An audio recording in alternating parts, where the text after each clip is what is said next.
Welcome back, everyone. Pal Ponder All Weather here. Looking at the water vapor imagery this morning, you can see a steady stream of moisture supply coming out of the Gulf. But the problem is the leading edge of that, we still got that Arctic air in place, and that is causing a big headache with all kinds of freezing rain and an ice storm unfolding, especially across Oklahoma and Arkansas. But I think that just continues into Illinois. And at the same time, we got a steady stream of moisture coming in off the West Coast as well, with a series of storm complexes that will be bringing a lot of rainfall for the West Coast really throughout the week.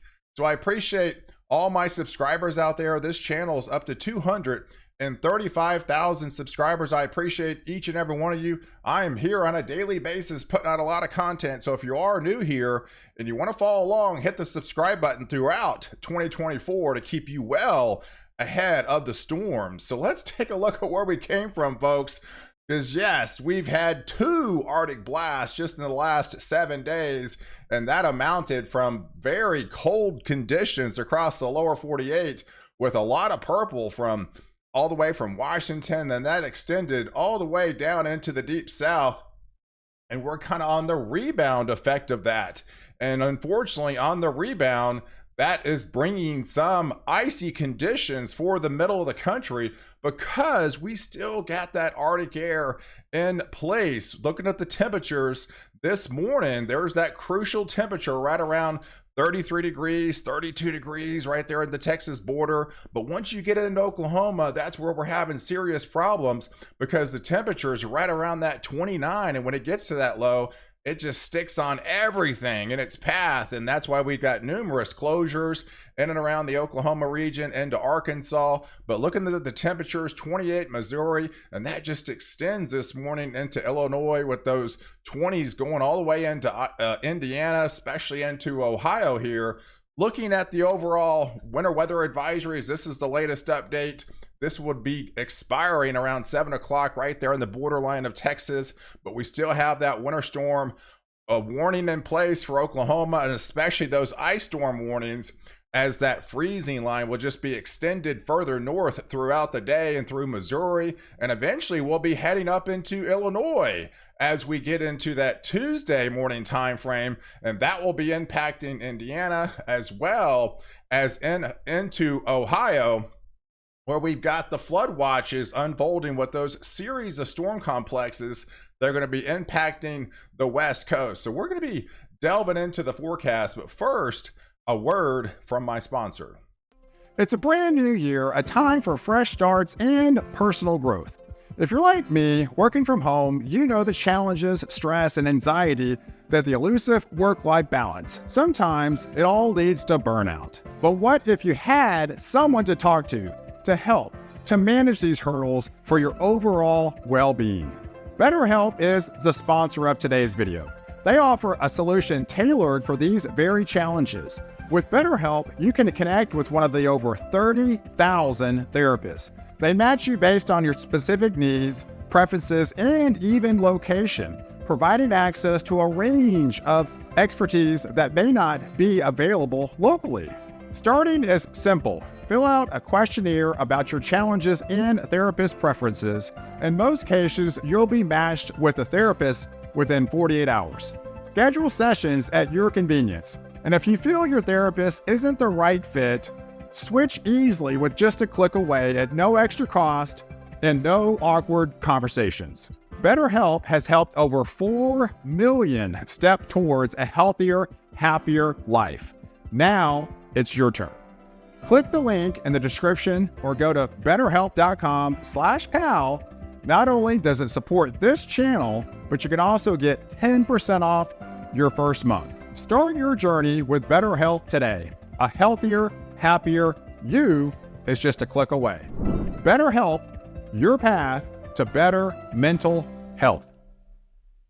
So let's take a look at the forecast. We've got that warm air advection. This is the warm air advection that's coming from the south. Got the south wind. That's a warm wind. So that's all rain as we head into the afternoon, really for the entire state there. east of the I-35 corridor that could be impacted with very heavy rain heading back down there in Houston, into Austin, through into the Dallas-Fort Worth region. But the leading edge are still dealing with that freezing rain changeover mix, even still into the noon time frame in portions of the Oklahoma region, heading up into Arkansas. But that just transfers to all icy, messy mix into Missouri, through the Illinois area, while the West Coast, you see, that gets pummeled with very heavy rainfall. So I'm expecting these series of storm complexes entering the West Coast. We're talking places like into Washington and Oregon and pretty much the entire state of California, and that will be transferring to snow into the Intermountain West and the higher elevations. But eventually these storm complexes, complements of that El Nino that we're under, will be bringing a series of rains for this region, and will be adding up over the course of the week, while the middle of the country will be dealing with that icy, slushy mix. So going into that Tuesday morning again, with the temperatures at the lowest point of the day, that's what we got to be concerned about as you wake up, with widespread headache and disruptions up here into Illinois, into Indiana, as well as into Ohio here. See the southern flank, it slowly starts to eat away that Arctic air as we get deeper into the week.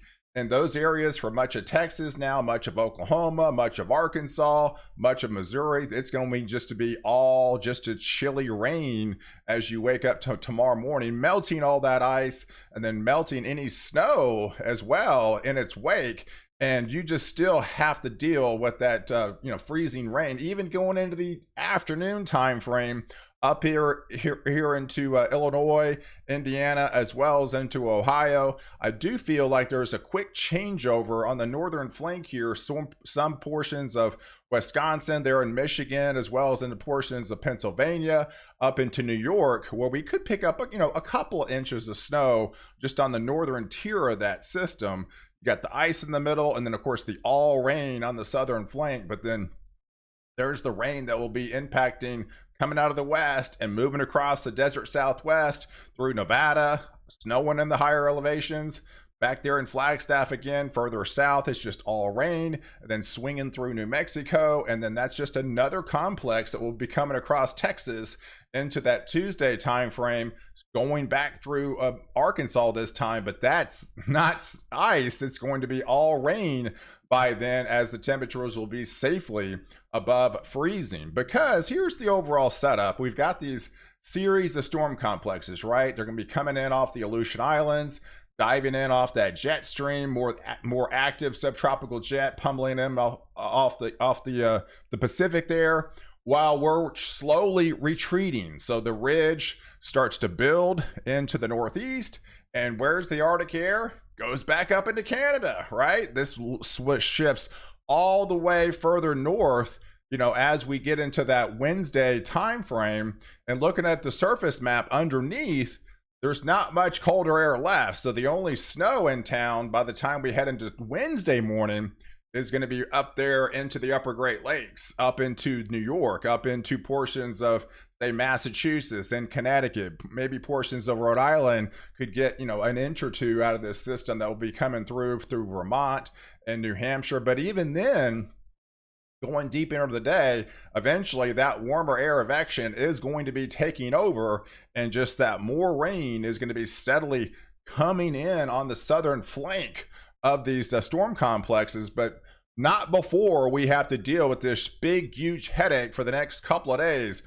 So I think for the most part, it's ending in Texas instead of you live in the far northern interiors of the Red River. It's still a big headache there in Oklahoma, still a big headache into Arkansas. And then it's going to get even more dangerous as we go into the St. Louis region, into Missouri.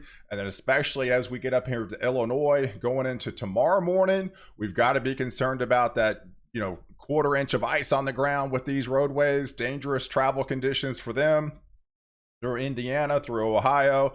There's a glance, there's some pieces of it that could impact Kansas as well as portions of Nebraska, even Iowa. But for the most part, this is going to be swinging, north and then eastward, going through, Ohio here and all the way through portions of Pennsylvania, with that, some of that freezing rain, and then of course transferring to that snow on the backside of that system. But eventually, like I mentioned, that warm air is going to win, and much of the country is going to feel that ridge just building across a good part, and all the snow and all the ice is going to be a kind of a big thaw that's going to be taking place across this region, where the Arctic air is going to be pushed further north up there in Canada, and it really sets up shop across Alaska really all week long. It just gets crazy cold up there, and I was looking at some of the temperatures down there in up there in Fairbanks for the next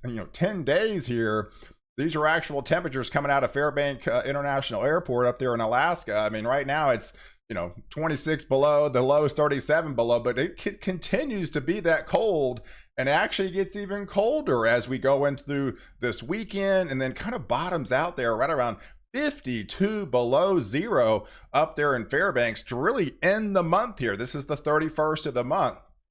Yeah, so typically when it gets dangerously cold up there in Alaska, that for the most part, the lower 48 is actually on the warmer side, and that's what we're going to be finding out as we go deeper into the week. And we're still going to be dealing with the overall subtropical jet stream, with the series of storm complexes taking it right through right through the West Coast, with the heavy rain impacting these areas, through the subtropical jet, through Texas, and this lifts right back up into the southeast and heading up into the northeast. But it's not snow or ice, it's just going to be all rain by then, as we head into that Friday morning time frame.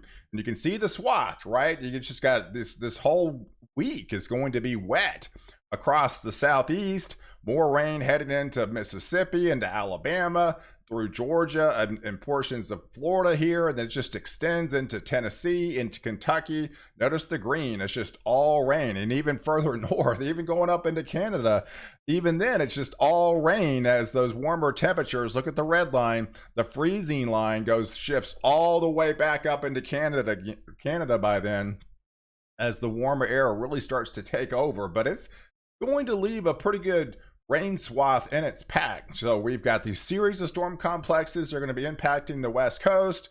We've got a lot of rain coming for the West Coast. We've got a lot of rain coming for California, into Nevada, through portions of Arizona here, through New Mexico. Lighter amounts as you extend further north, and really a kind of a dry slot up there into Montana, through the Dakotas, all the way down into Colorado. It's not until you tap into some of that subtropical moisture, some of that El Nino driven moisture, that moisture we talked about, all the way from the Caribbean, with that extended high water content value down here into Houston, into Louisiana, where this is almost drought busting rains down here. They'll be picking up some pretty significant totals really throughout the week, with 4, 6, 8-inch totals, even some 10-inch totals down here in this region. So do expect a very wet week ahead, at least through that Saturday time frame. And I think we just even have one more system going into that Friday, Saturday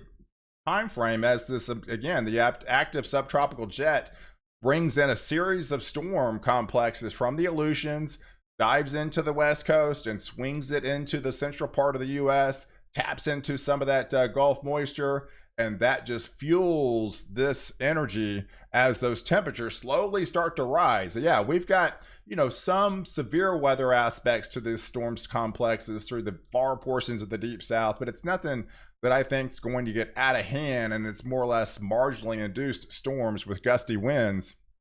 But overall, it's going to be a warm week, and then even going into the weekend, and even to start through the rest of the month of January. So that cold air gets bottled back up there in Canada, right? Much of Alaska gets brutally cold, and then the lower 48 gets above average, if not well above average, especially on that northern tier there. It's not really just until the southern tier where you're still getting the effects of that more subtropical jet, and it's milder, probably closer to average conditions, which you would typically see, you know, still the coldest time of the year in the month of January, being in the heart of winter. But even going into the next week, to start next week, even I think the active subtropical jet even starts to shut down as well. I think even that flow in much of the country will start to turn on the drier side. So we're, you know, we got that extended Arctic blast for a couple of weeks.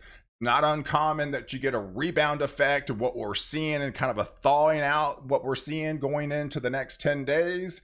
Then we got the rain coming up for this week, but then even then that kind of shuts off, and to close the month, and it's just more or less warm and kind of mild and really dry technically for, you know, the end of the month. So guys, I appreciate you guys watching. Do like this video, definitely hit the subscribe button, and catch me next update. Wire protect you before and after the storm.